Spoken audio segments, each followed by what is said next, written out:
Welcome. It's great to have you. Thank you for joining Adobe Livestream again. We have here this afternoon Daniel Ioannou from RE. Daniel, thank you for joining us. Thanks for having me.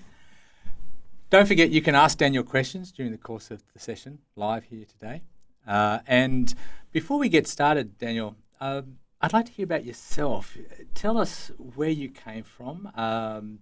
You're now design director at RE, but you obviously trained somewhere. What's your story? Yeah, so I guess like lots of people that are in that sort of design creative field, I had a very typical kind of path there in the beginning. So I started by studying graphic design. I studied at the Design Centre in Enmore, which is a part of TAFE here in Sydney in New South Wales.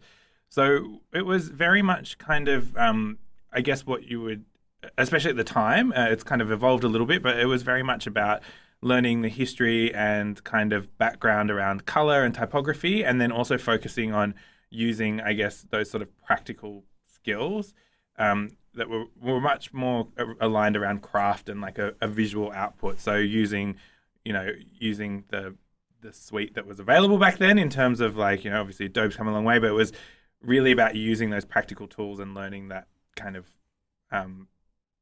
the typical skills that you would expect in a graphic design title. And that kind of led to my first jobs, which were more in that area or kind of aligned to that. So, I did a lot more print design, typography and art direction, and things were all things that were kind of a part of my beginning roles.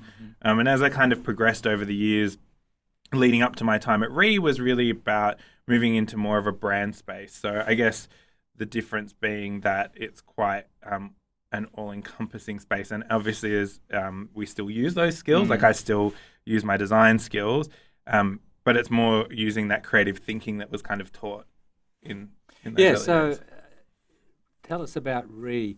You're engaged in brand design and strategy as well as those traditional skills. What is a brand design strategy director? What do they do, and what's their day-to-day encompass? Yeah, so at RE, like we develop brands starting from a really strong strategic base, and kind of our team, our broader team, is quite representative of that. So we have kind of a team of strategists. We've got a team of client service people that help us like with the business side and getting really integrated into our clients' businesses. And we've also then in our creative team, so to speak, got like multiple disciplines. I guess from the brand perspective is really at RE, we try to approach branding in a much more holistic way than, say, traditionally as a graphic designer, you would just have expected that you're just creating the output, right? So we're collectively, all those disciplines working together to try and work out any touch point or any part of an experience that a brand or a business delivers for a customer or even their internal like audiences. So like the people that work within, say, a Combank or an Optus are just as important to us for us to get the brand doing what it should be doing. Yes, we're seeing, I believe this is the RE showreel here. Some very large, both international and major domestic brands, but also a lot of community brands there as well. Yeah, I think it's something that for me has always been the exciting mix working at RE. So we do have those big companies that you were talking about. We've worked with Combank and Optus way before my time, and in the time I've been at RE, which is sort of almost 3 years now, we've also rebranded Optus and we've rebranded Combank and evolve those brands and have an ongoing relationship. But we also get to work a lot with smaller brands, which is actually a really nice sort of counter or balance to be able to take our skills to things that, we're passionate about as a collective of people. So there's a lot of us that love the arts. I think it's kind of intrinsically aligned to what we do as creatives. So we did a lot of work with Griffin Theatre. We've also got a lot of great people that are really powerfully involved in sort of activism to some sort of point and advocacy. And so we just recently worked with Arise, which is a program that's a part of ActionAid, which was really cool to be able to kind of lend our skills to.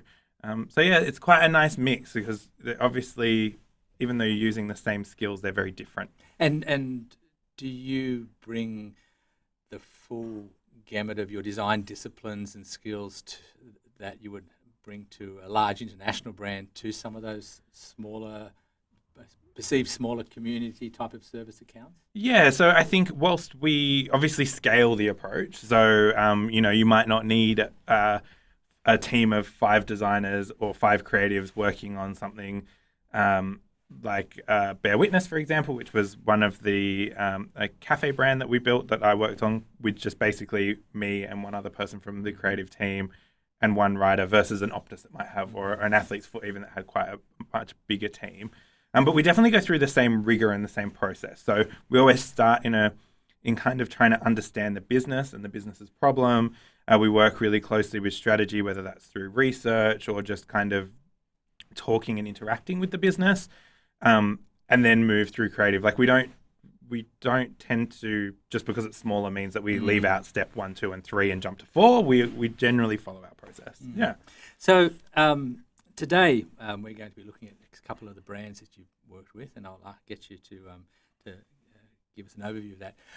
Don't forget, ask questions of Daniel on the way through, or we have the team here willing to answer questions in general.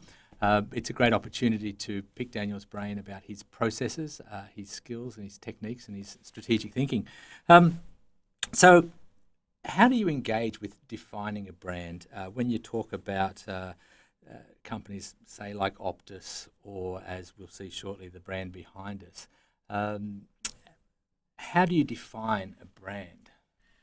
I mean, it often changes like the definition of what it needs to be is often based on a different problem. So the actual output of that is often very different. But we kind of, off the back of the last rebrand that we did with Optus, we kind of found, I guess, a new muse in David Bowie in terms of the way that we like to approach the structure of the brands that we build. So those who know David Bowie, and I would hope that everyone at least knows of him, he often changed his appearance and almost even developed these characters. So I think you guys probably can see an illustration that we commissioned with Christopher De Lorenzo that we use quite a bit in our internal environment.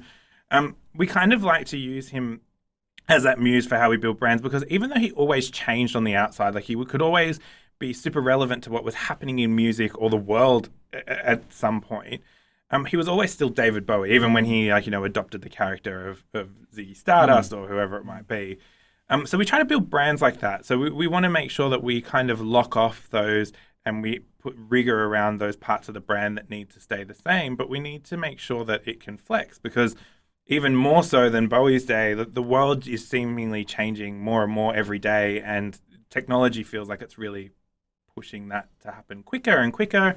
And so we want to make sure that we're not putting all this thought and rigor around building a brand that then becomes irrelevant in the coming time. So we want to try and make sure we build that flexibility. Yeah, interesting comment you just made then, that Bowie, even as Ziggy Stardust, is still Bowie, and that's a great analogy for a brand. Even though they may change the colour and look and feel and font, it's still that core, and is part of your being a design director, helping to find that core and build that. Yeah, I think I kind of always look at it as, I guess, we're a little bit of the bridge between what the business needs to do and how the consumer needs to see that or feel that or engage with that. So, and strategy, obviously, and all the other disciplines within really help get there. But inevitably, as a design director, my role is less about just executing stuff using the software or whatever, but actually guiding all the creative disciplines and helping be that sort of alignment or that sort of conduit between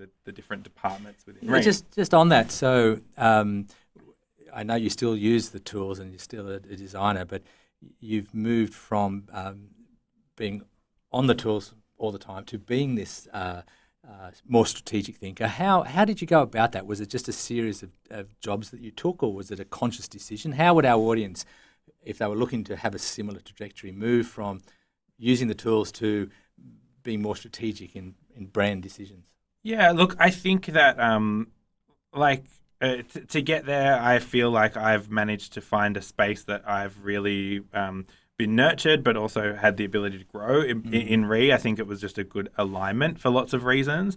But I think in terms of getting there, to me, it's also about taking on other learnings and experience. And I guess, we talk often about being a bit of a generalist at Re and a specialist. So this idea that, you're kind of aware of the world around you and aware of all those things and bringing those learnings and being able to speak those multiple languages, so to speak, is, I think, really important to getting to where I've got to. So whether it was, I worked not for Optus, but for another telco that had a bit of a trying time back in the day in a retail role, right? I was studying, it was things that I would never think when I was studying graphic design. What am I going to use this for?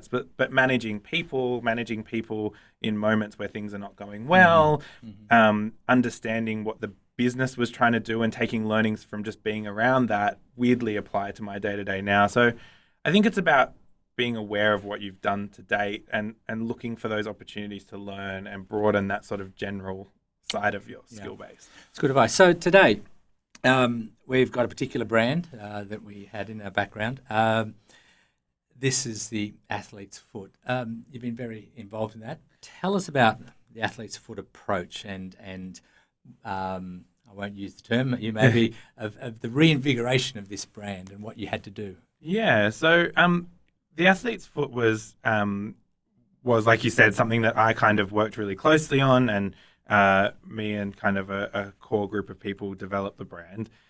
When the athlete's foot came to us, they have a really long history in Australia. They've been here for a long time now, and they have lots of franchisees that operate their stores, and they've got a pretty big coverage of the country.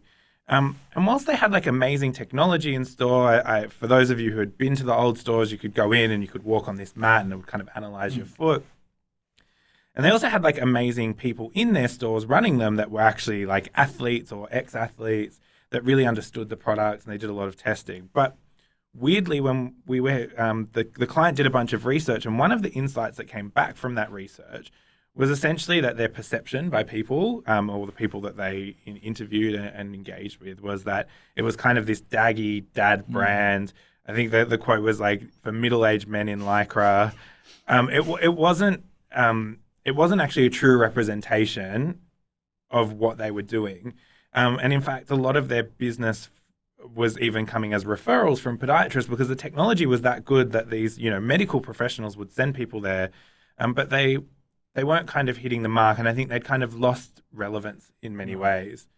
So how did you get a brand like the Athlete's Foot to articulate itself in that way and find its core?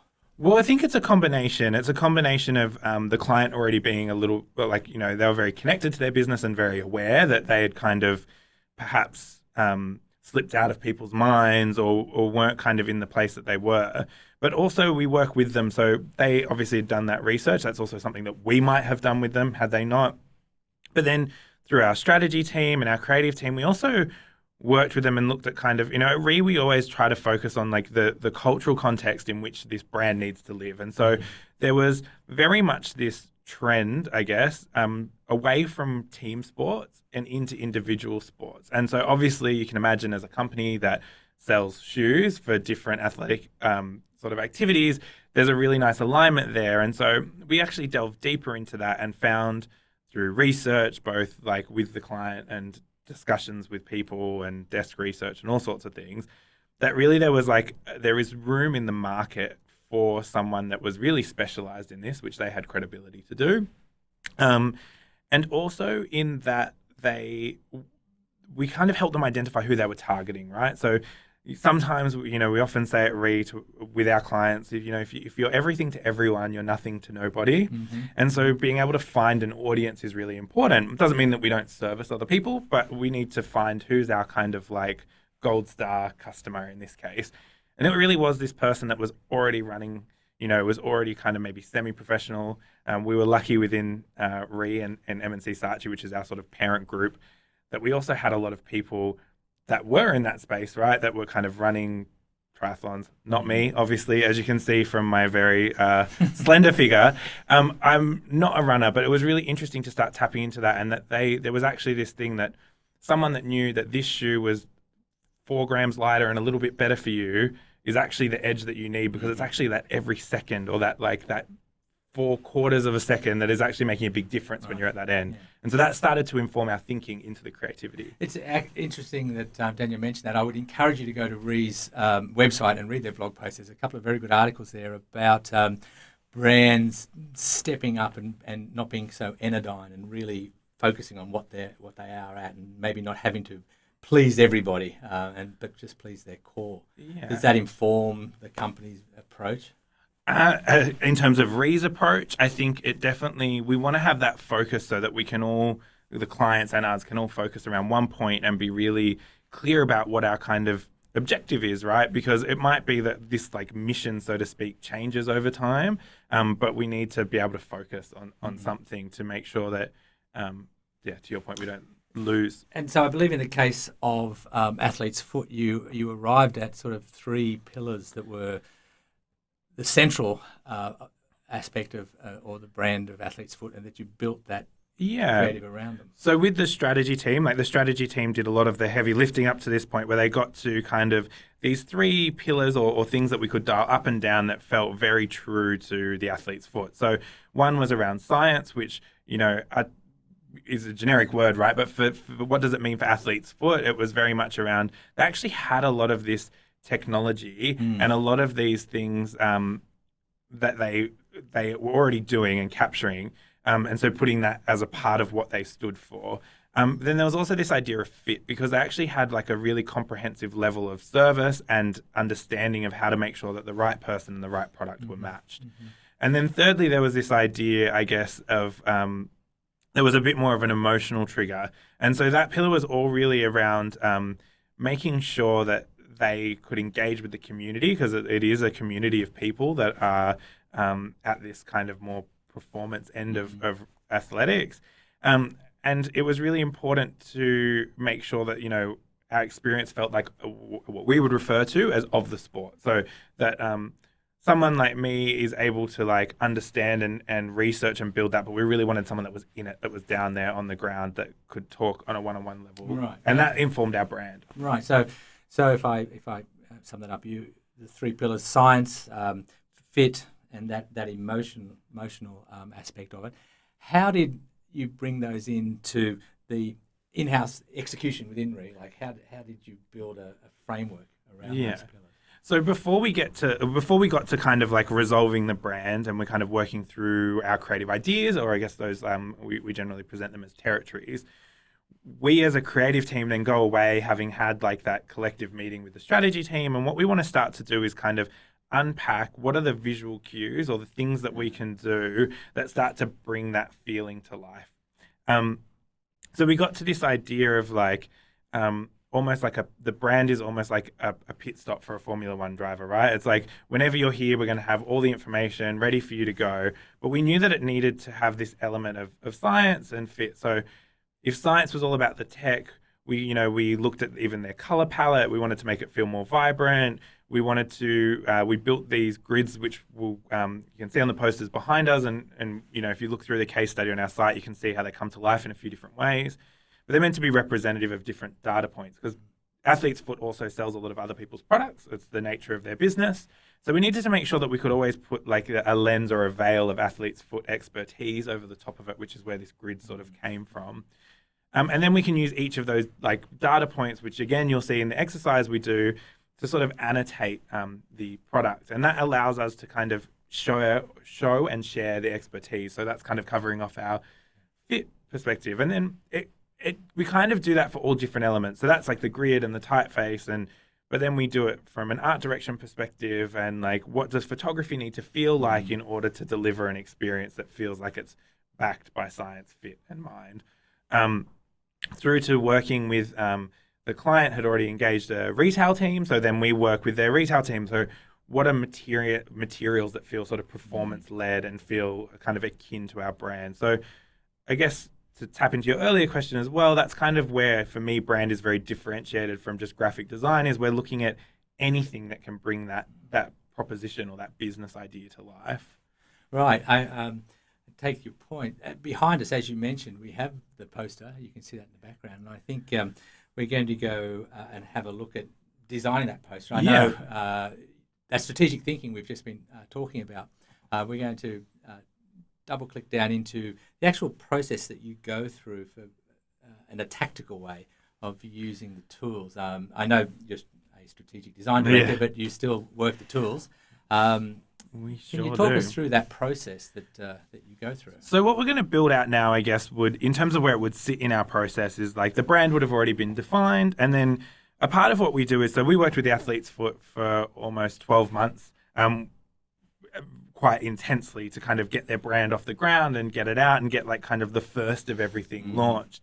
But a brand of this scale, and even the bigger brands even more so, we need to kind of start to regulate or create rules that will allow anyone without any specific training on this brand to pick up a kind of a toolkit or a set of guidelines and be able to execute a piece of communications that feels exactly like us. And fits within that brand Yeah. structure. Right. So what we're going to step through today is kind of making that poster, but also I guess what we'll try and share is a few of those rules. And they're not rules to kind of inhibit. They're like to drive consistency around how our dot comes to life and how the bit of communications looks. So I know you've fired up InDesign. Yeah.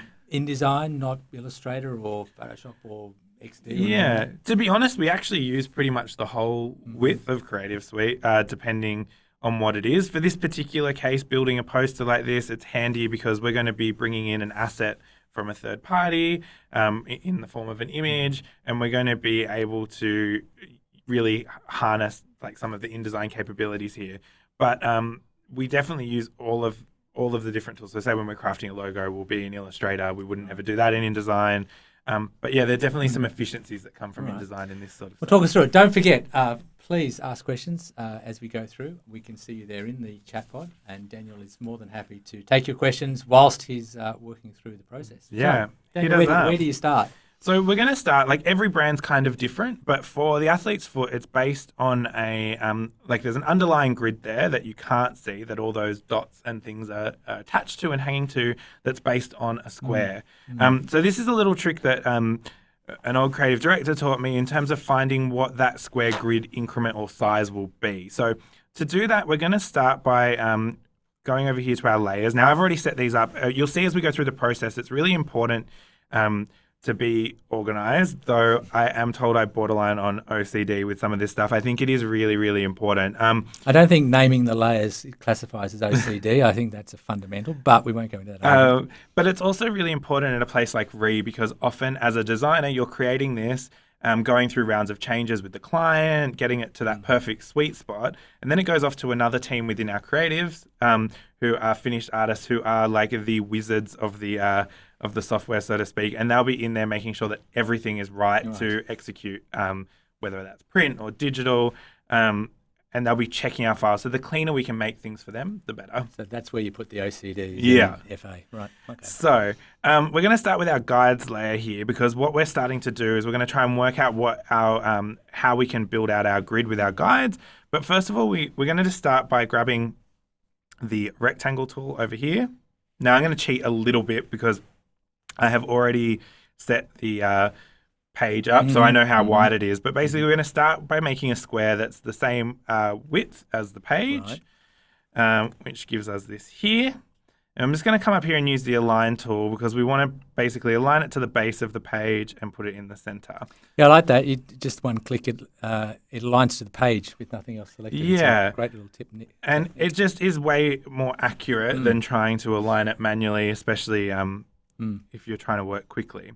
So now I'm just pressing Option and Shift and duplicating that square, because what we want to do is keep minimizing these squares until we get to a point that we basically have all the squares and no rectangles left. So basically you can just see I'm just holding down Shift while I move this to make sure that we stay as a square. And when, it might be a bit hard to see on the cast, but basically there's a small green line that appears as a Smart Guide snap, so I know that that's full. And I might just come in here to our swatches and knock that back to 90%, just so as we build this out, you guys can see where we're going. So now I've got this, I'm going to duplicate that. I'm just going to Option, Shift, click. I might knock this back to 80 just so we can see it. And now we can see that no more of that size square is going to fit. Right. but we've still got a rectangle here. So then I'm going to basically follow that process again, bringing that square over and making it smaller, and see how many of these will fit until we get to a point where the only thing that will fit is square. So to show you what I mean, I'm going to do a little, here's one we baked earlier. And we end up with something like this. I see. So without having to calculate or do maths or anything, you've found a square size that's proportional to Exactly. the page. And so we now know that this page is divisible by multiples of this square. So if I click on this square now, I can see that it's 120 mils by 120 millimeters. And that's going to be an important one for us to remember as we build out these guides. So now what I'm going to do is I'm going to actually delete the rest of these boxes and just leave that one in the top corner, because this is going to be our kind of master increment. And we're going to start to set up our guides basically so that we can have something to align all our content and our analysis grid, or the dot grid too. So this saves you from having to do the maths, dragging out guides or trying to type numbers into the guides. Exactly. And we want to make sure this is accurate, because we're going to potentially use this on lots of different documents. So having this theory will work for different sizes. That's actually a key learning, that this technique will work independently of whatever size document you're setting up. You'll always find a square that will multiply. Exactly. And sometimes it won't get to an exact square, but you'll be able to work out what that common base is. So I've just dragged out of our ruler a guide here, and I'm going to drag it until I can see up in the top left corner there that it's at a Y point of 120 millimeters. But now I need to step this out across our whole document. So if I wanted to do this, I could do it manually, but obviously in a studio our scale too, we're always trying to look for efficiencies of things like this when we're setting up. Because, in any one given day, we might have to do 4 or 5 different formats of something. So to do this, I'm just going to highlight the guide. So you can see it goes dark blue when it's selected. I'm going to use another shortcut. So I'm going to use the step and repeat tool, which is Command Option U. And it's going to bring up this little prompt, this little box that keyboard here. shortcut then, what was that again? So Command Option U, and that's going to take us straight into the preferences or the setup of step and repeat. You just memorize that, or how did you come across that? As you use the tools more and more, you kind of just intrinsically become embedded with shortcuts. Okay. But if I forget something, I often find the help menu is really helpful. Rather than searching through all the menus, I just go up there and type in step, and it would kind of pull me to the proper thing. So you don't edit your keyboard shortcuts in I don't. I think also because we're working with a big team, it's helpful that we're kind of all got the same base. So, I mean, some people will probably customize it, but I find that, jumping between machines and different environments, it's good to just stay with the standard. Fair point. So now what we want to do is we want to step and repeat this without having to manually do it. So I've got preview on here because I want to visually be able to see when it starts changing. And I've got 12 in here, but you can see there's only one line, and that's because we need to set the offset, so the space between the lines. Now we know that this is 120 mils because we've already worked it out using our previous exercise. I'm just going to type in 120 there. And then it populates our lines. Now, if it only, say, populated 8 lines, we'd know we'd need more. And so this is where, I guess, being a designer, I feel like we can just use our visual skills here to just kind of step that out until we've got 11, which completes that part of the grid. No maths, just keep going until you get what you need. Exactly. We've already done the math kind of already, so we know that once we visually it looks right, we've already worked out the math doing that exercise before. So basically, we've got one direction of grid lines, but we now need to come across with our vertical grid lines, and we're just going to follow the same process. So 120 mils, you're going to select it, and we're going to step and repeat. But like I said before, I like to cheat. So here's one we prepared earlier. So you can see here now, essentially, we've got our grid, and that's not really going to change. So I'm going to come in here and lock our grid layers, and now we can start kind of building our analysis grid on top of this. Right. Okay. So it pretty rapidly sets up a grid. Do you find it's a common ethos to have a grid system, or is that just unique to athlete's foot? This particular grid system and this way of working is something that we came up with specifically for athlete's foot, but generally there is always some sort of underlying grid or kind of mathematical or kind of system in some way, especially when we're dealing with big brands. It's really important that, The Athlete's Foot only has their internal team and one or two other external agencies. Something like Combank or Optus, when we work with them, those tools are in the hands of, 14, 15 different studios and who knows how many individual creatives. So it's important that there's some sort of logic to how the brands come to life. Okay, that gives you that brand control and consistency, but allows you to design within those fences. Exactly. So that's where it's kind of like they're flexible in some capacity. So to build the analysis grid to that point, we also need to make sure that we could build something that's proportionate to the piece of communications. Because if we went and set a rule and said, hey guys, the dots are all going to be 10 mils wide, on a business card it would be way too big, and on a billboard it would be way too small. So we did a lot of testing to get to this point, but now we're going to use some of those, I guess, those algorithms or those workings that we've already worked out to build that. So I'm going to select the ellipse tool to start. And while you're doing that, thanks to Hunter, amongst others, who's asked the question. Going back regarding the Bowie illustration, Hunter asked, did you develop any other illustration of David Bowie's alter ego, such as Davy Jones, Major Tom, Aladdin Sane, the Thin White Duke? There's a few number of them. We haven't. So that was the first one that we created. We actually created that just before we did our Adobe Make session last year. And so what we kind of do is like each year we're going to commission or bring in a different iteration of Bowie. It's a very timely question because we've all been debating in the studio what the next Bowie will be. So we kind of create totes that we give away and like have in our studio, and he's up on the wall. So the next version will be coming, and it might be a different illustrator. So we're just kind of, it's like a nice little fun thing for us to do. Or the character from the Dark Crystal, perhaps, is my favourite. There's lots in there. Yeah. So sorry, we sort of had a bit of a detour there. So you're building your design system. So we've selected the ellipse tool to make the dots of our analysis grid, but you'll notice in our color palette, these are all just the default colors. So something like Athlete's Foot or any brand we build, we also test a lot of colors. There's a lot of considerations that we have to ensure are already taken care of before this stuff gets dispatched out to all the different people to use. So not just from a consistency point of view, but also like how do we ensure that it's legible? How do we make sure that we know how it's going to look in a newspaper versus on a billboard? So we do a bunch of testing, and then we make a series of swatches with our Final Arts team. And I'm going to load these. So I'm going to load them from my desktop, but traditionally these would be like, or typically, sorry, I should say, these would be on our server. Right. So we're all working from that kind of one place. So you have a central source of truth. Exactly. Right. And then if these were to ever be updated or we were to ever change these, then we would repackage them up and send them out to everyone. So I'm going to come into our guidelines and assets folder. So typically we'd always have one of these for each job or each client. And I'm going to come into color here, into our swatches, and I'm going to load this ASE file. So you see straight away it brings up a whole bunch of folders, and they're basically broken down by all the different things that we've tested. So we've got coded and uncoded Pantones, we've got coded and uncoded CMYK values, so for print.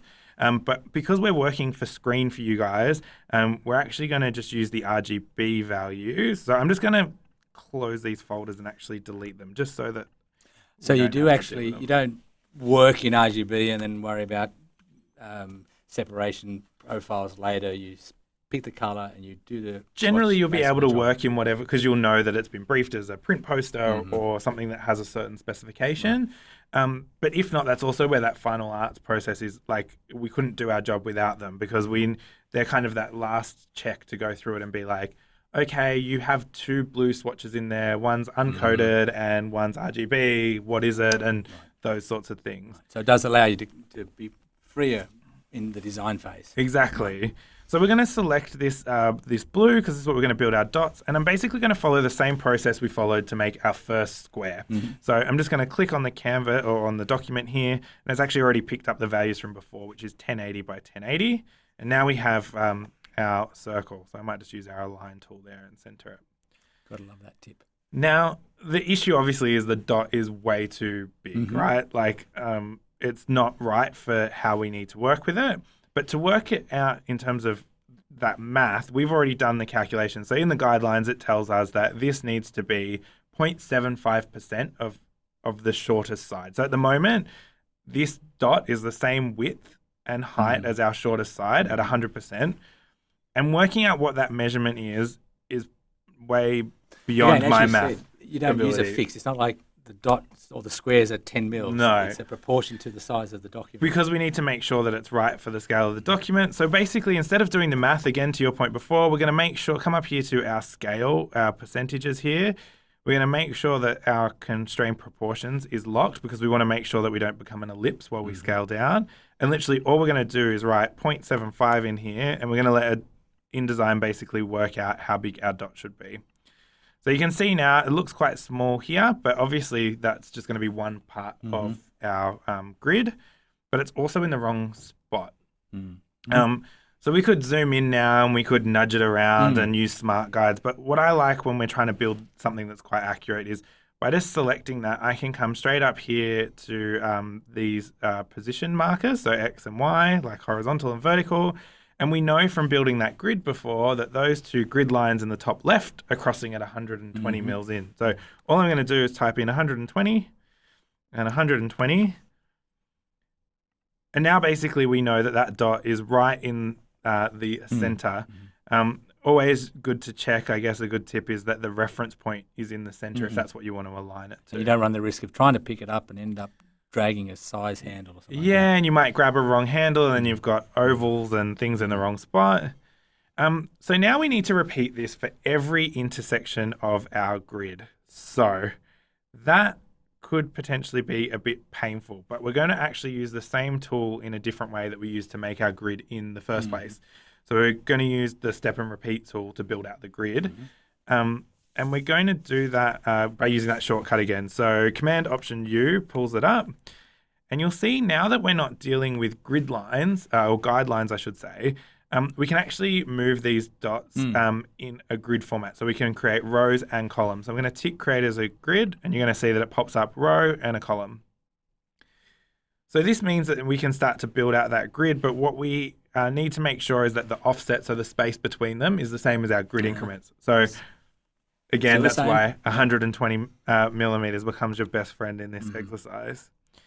And you can see the rows and the columns here are just set as one. So I'm just going to click into the text box and I'm just going to use my up and down arrow keys to basically increase that number. Keyboard shortcut. And so I can visually see that they're like now lining up with each of those center points of the grid. And once we've got our 12 there, I also need to come across now. I'm just going to do the same process until our grid is full. And as you said, no worries about accuracy. It's dead accurate, but you are designing as you go. Exactly. So now it's kind of all done for us. I'm going to actually lock that layer. And I'm also going to turn off our guides because now we actually just want to, so if we go Shift W into preview mode, we can see we've got our grid now. So the next step is adding our image. So we have this image layer here on purpose, and this is where layers are also really helpful because we want to build that grid, but then we don't want to have to like move objects behind each other. We want our grid to be on one layer. We're kind of dealing with, I guess, that Z space, or even though it's not necessarily a part of the tool, we're going to try and start to build So you would use layers rather than struggle through the send to front, bring to back, exactly, send behind. We're kind of building groups of content. So say we, for argument's sake, we had multiple images, which is not something we did for TAF. It might all be on the image layer and we might use send to back, send to front, but we know here we want our image to be the very back of that. So we're going to use this. And so you can bring it in a number of ways, but again, we do this so much that I'm going to use the shortcut again. So Command D is the shortcut to place. And then I'm going to grab, it's already kind of gone to our image file, which is very convenient, but I'm going to grab our image. So this is a supplied asset. So just like in real life, this would have come from probably Nike, or did come from Nike in this instance. And I'm just going to click and drag that out until it snaps to our document. Now we can see here it's not exactly right, so I'm going to just come up here and tweak those numbers because we know that it's 1080, and that's going to make sure that everything is all aligned nicely. So I also noticed there that the image size is scaled, so again, same reasons. You don't have to worry about At this point of the process, yeah. So at this point of the process, we need to be aware of that. So we obviously need to make sure that a bigger asset exists. But to make it easier and more nimble to work with, where it's more than fine to work with this, and then when we go to finished art, it will kind of will get resolved. So now we've got our image in there. We're going to start to basically layer over the top of this our copy. So our headline, we're going to annotate a bit of it, and we're going to kind of like basically finish the layout. So I'm going to lock the image now, and I'm going to come up to our text layer because we're going to start to build out our headline.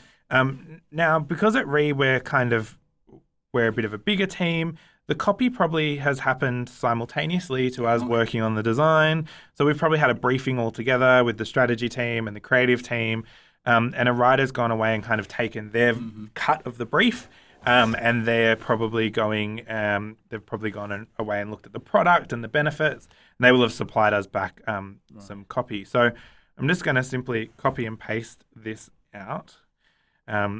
And I'm going to come back into our document, and I'm just going to zoom in a little bit because we're going to actually use the dots of the analysis grid to anchor our text to. So again, if we were creating lots of things at the same size, we could go and create type styles and things off the back of this.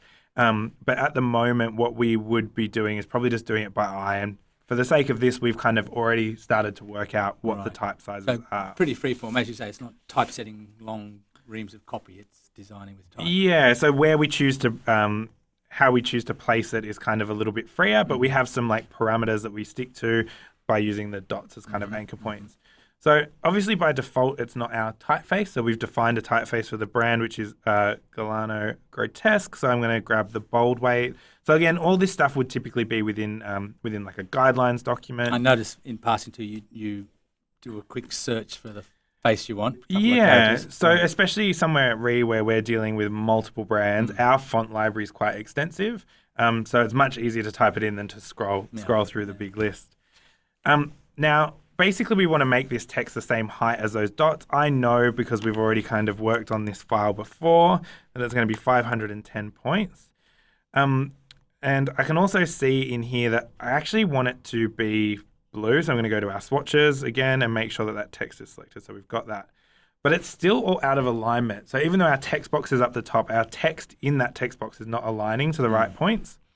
So what we want to do is we just select the text box, and another shortcut here is Command B, and this brings up our text frame option. So this is basically affecting how the type will sit inside its container. And I just want to check that it's at the top over here, which it is, but why isn't it sitting at the top is actually to do with our baseline option. So the text itself is actually aligning to the accent height, but we actually want to align it to the cap height. So you can see as soon as we change that, it all starts to lock into place. So basically we're going to, obviously our headline, from those of you who have seen the poster and some of the promotional stuff, isn't 360 degrees of, and this little red cross over here is showing us that we've got some text that's hidden. So I'm going to click on that now, and we're going to drag, kind of basically follow the same process. So I'm going to click and drag that out, but I'm going to drag it off the page because our word is quite big. And so in this case, you are in a headline using linked text frames. Is that common, or do you chop them up into bits and pieces? It tends to vary job to job, but for something like this, it's kind of an easy way to make sure that when we're copying stuff out of a document that might be approved by a client, that we haven't lost anything, or if we want to format things, we can format it all as one piece. So again, because we've created a new text box, we also need to tell that text box to have the same settings. So Command B, and take that to cap height. But you can see freedom's running off the page. So what we actually do, we actually want to break free and dom into like a hyphenated word, but we actually use the N dash because we want it stylistically to appear a little bit longer. So we're going to put it in manually here. You're too polite. You want the actual correct piece of typesetting, which is N dash, not a hyphen. So we are going to put that in there, and then I'm actually just going to scroll across and grab the end of our giant text box here. And cause that copy to break. And then I'm just going to follow that same step that we did just then, essentially, for the rest of the word. I'm going to come down here, about here. And I am going to hope that so again, we've got to go Command B and change those baselines because each time we're drawing that out, we're creating a new text box. And then for this particular heading, I want freedom to be italicized. So we're going to play with our type a bit. So we're just going to come in and select that.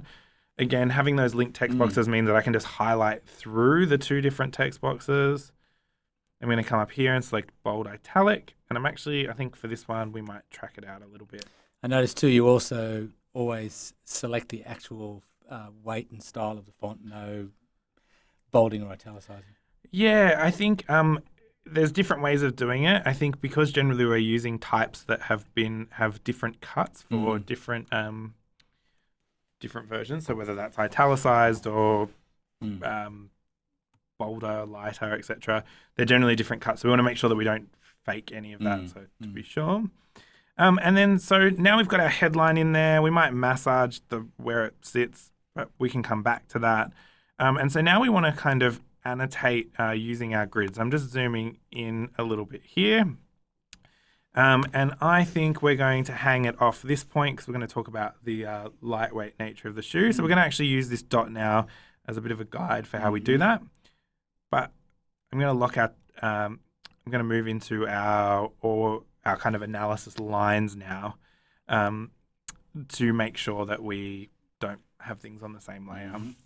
So I'm going to grab the line tool and I'm just going to simply click in the center of the circle and use those smart guides as a guide and come to the edge of the circle here. So now we've got a line. We need to use our swatches to make sure that it's blue. So we're just going to flip this around because it obviously doesn't have a fill as a line. And now we're going to go up to the stroke. Now it's currently set at 1 point. So for us, we also have rules around this so that they're consistent. And it's all based on the size of the dot. So I know in this case that the dot is 8.1 millimeters. But it's going to be a percentage of that. So first thing I'm going to do is make the line the same width as the dot. You notice I've typed in millimeters, not points. Yeah, even in point rule size. Yeah. And so I'm going to again, rather than working out what the calculation is of mil to point, I'm going to let InDesign do all that work. And then we want it to be a quarter of the size. So rather than, again, doing all the math, I'm not going to even jump out of the program. I'm just going to put at the end of the point here, / which is kind of the universal symbol for the division, and 4. So you're happy to mix and match measurement systems, let InDesign do the math for you. Exactly, because it's like much easier also to just stay within the one environment and not have to go and like step into your computer's calculator and things like that. So now we've got our line, and we're pretty happy with that. We're going to come back to our layers, jump back onto our text, and now we're going to actually put our point that sits underneath this. So basically, we're going to click and use that line again as a bit of a smart guide, and then I'm going to jump out into our copy document, which is all neatly provided for us, and copy this in. And then I'm just going to go through the same format of we're going to find our typeface, we're going to make that bold. Again, there'd be rules and styles around this, but I know that it's sort of 45 point. And I also know that in this case, our body copy goes into a lighter weight. We want to make that blue. So that's all the same as what we've done already. But we also need to make our heading styles are always capitalized. So rather than rewriting this with caps lock on, I'm just going to select that, come up to the type menu up here and hit this guy, which makes it all caps. And I'm pretty happy with that, except it's sitting way too close to the line. So I'm going to actually use some of those rules that we saw before in the type box settings by going Command B. And within our type frame, I'm actually going to unlink this because I just want to affect the top. So I want to add some padding to the top so it's not hugging that line. So you'll keep the text frame in place and pad the top rather than move the frame away. So when I duplicate this and have to create another point that I want to annotate, I can just use that same text box and know that it's going to be precisely the same distance. So I'm going to take that top measurement and I'm just going to type in 20. I think that is right. And then we're kind of like getting pretty close. So one thing that we also need to do is come in here and lock that for a second. We're going to lock everything else except for our analysis grid because we've got all these dots on the line and that's not what we want. We want the line to replace the dots. But because we're in a working environment, I'm actually just going to select now those dots and I'll come through and kind of select the ones behind our copy and we could come through it a bit more detail. I'm just going to change that swatch to none. Now, the reason we're doing this is this might go to a client. They might say, we don't like, it's not actually 360 degrees, it's 370, and that might push our type around, and we might need to add or remove dots again. So you don't, my initial reaction would have been to delete the dots, but that's why. Exactly. We want to keep them because this is our working document. Right. So I am just going to, here's one we prepared earlier, where you can start to see we've added another annotation point. We've left some of those dots on, so we could come and take off all those dots now probably around our text. So I'm just going to like click and select those. Nike's not going to be too happy with us if we keep dots all over their product. So we're going to remove the ones other than the ones we're annotating from.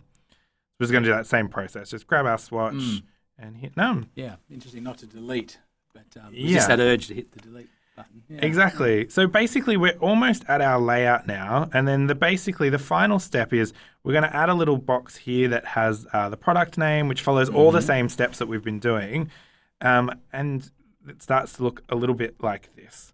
So that little box, bottom left-hand corner, Illustrator artwork, or would you have created? So we just made that the same way that we made our other text box, except this time we've put a padding all around the box.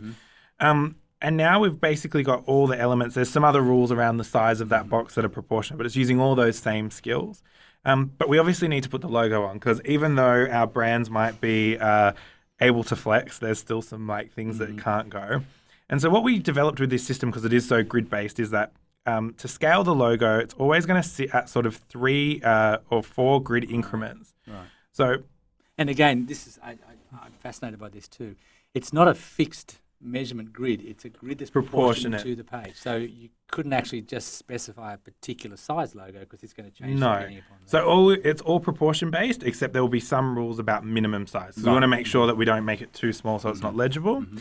So again, I'm going to place like we did before, so Command D. But now I'm going to actually come back into our guidelines and asset folder, and I'm going to pick up our logo file. Now, a bit like our swatches, once the logo has been crafted, it goes through a whole bunch of outputs so that it's like locked off final artwork, because we want to make sure that I pick up the right one also. But we also want to make sure that we don't just manipulate the logo accidentally. So I'm also going to go show import options here, because I want to make sure that it doesn't pull through the background color. So it looks like it's all fine. So fingers crossed, when we click and drag this down to our, we can see that it's at our 4 grid increments. And then we want it to be aligned. So we could use those values in the top left corner again, but actually the smart guides here will do a lot of the work for us. We're going to nudge that up so we're sitting on our top dot. And then basically to finish off, all we have to do is we're going to come into our grid layer. So this is where I haven't even followed my own instructions. We need to cut that off. I'm going to put that up here. We're going to lock that. And basically all we're going to do now is come into our analysis grid, select those dots, and turn them to having no fill so that it doesn't obscure the logo. While doing that, Hunter asks again, why do you use metric kerning over optical kerning? So we actually, it's just where it's set up at the moment. We actually have different rules. We tend to use optical. So I actually think if you looked in the guidelines for this job, it would be optically kerned. Generally, optical gives a much more pleasant kerning. But it also depends on the face. So obviously, if we're using a mono-spaced font, we wouldn't use those. And a question from me on that too, and it may just be time. Not a lot of kerning and tweaking and that sort of stuff. Is that just because of the time, or you tend to happy with how the face sits? It's kind of the time. So with the athlete's foot, because we only have one typeface in the family, that kind of spans from like sort of expression to utility. To make it more expressive, we actually do play with the kerning and the tracking and different like vert cuts of the font working together. So for the purpose of this exercise, we kept it pretty simple, but it's definitely something we do. And all the body copy. So whenever we build a brand, the things that are rigid, so like body copy, subheads, they all have like resolved kerning and tracking and point size. Yeah. So it's a great piece of work. It really is very compelling. It certainly attracts you, and it repositions the athlete's foot to a completely different feel from where it was previously. Yeah. We've got a couple of minutes to take some more questions. Don't forget, you can follow Daniel's work on Behance. Also, the website, which is... So re.agency is our website, and we're also, so I'm personally on Behance, but so is Re. So you can follow us along. We've been pretty good of late of keeping our portfolio up to date. So yeah, and again, there's a couple of really compelling blog posts on the Re website as well. Very, confronting in some cases, but it's really good. So again, promoting all your social stuff, but also Never Sit Still is a community responsibility projects I believe you're doing.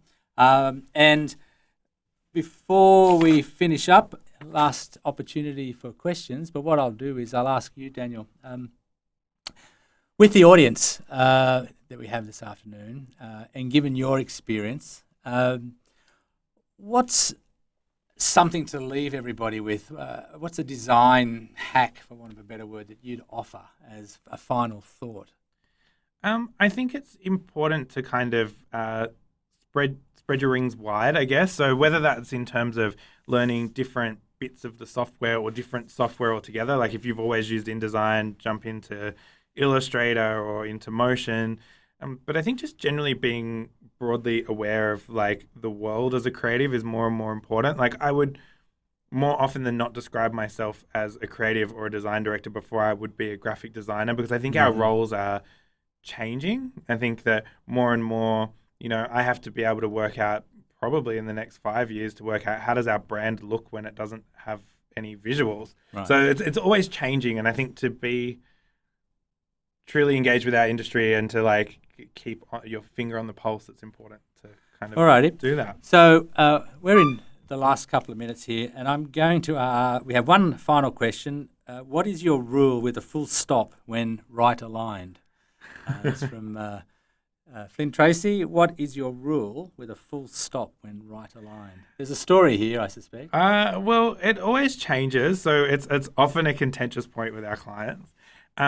Different brands have different rules. So with the Athlete's Foot, we try not to use any punctuation in our headlines or our subheads, and only in body copy. But generally, the way that we work it out with lots of brands is that if it is a sentence and it has other punctuation in it, then it should be ended with a full stop. Right. If it's just like a few words together, then it doesn't have one. But there's rules are made to be broken in that sense, I think. Well, it's nice to know that you actually go into that level of detail. Some may say pedantry, but yeah, that's, I suppose, the difference between a brand system and design. Look, thank you very much for joining us this afternoon, wherever you are. Thank you, Daniel, for your time. We appreciate time away from your office, is time out of your day, and we really do appreciate you coming to join with us here. Thank you. Thank you. Don't forget the next live stream will be in 2 weeks from today, at this very time, in 2 weeks' time. So we look forward to seeing you there.